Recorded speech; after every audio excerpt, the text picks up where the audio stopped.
بعد 10 سنوات قد نودع صوت الحسون إلى الأبد. هل تخيلت يوما أن تستيقظ صباحا فلا تجد صوت الحسون؟ لا تغريد، لا حيوية في الأشجار، فقط صمت. هذا ليس خيالا، إنه تنبؤ واقعي حسب تقارير بعض علماء الطيور.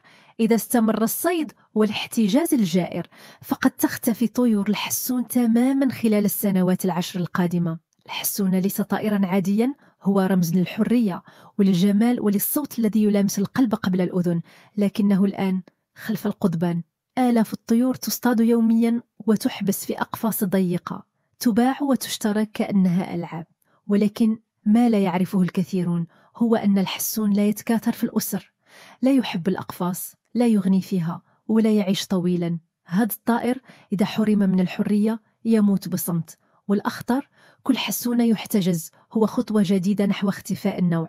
فكر قليلا، بعد 10 سنوات قد تحكي لأطفالك عن طائر اسمه الحسون كان يغني في صباحاتنا ثم اختفى. هل نسمح لهذا أن يحدث؟ أنقذوا الحسون، ارفضوا احتجازه وشاركوا هذه هذه الرسالة. دعوه يطير ليبقى صوته حيا في الطبيعة لا في الذاكرة فقط.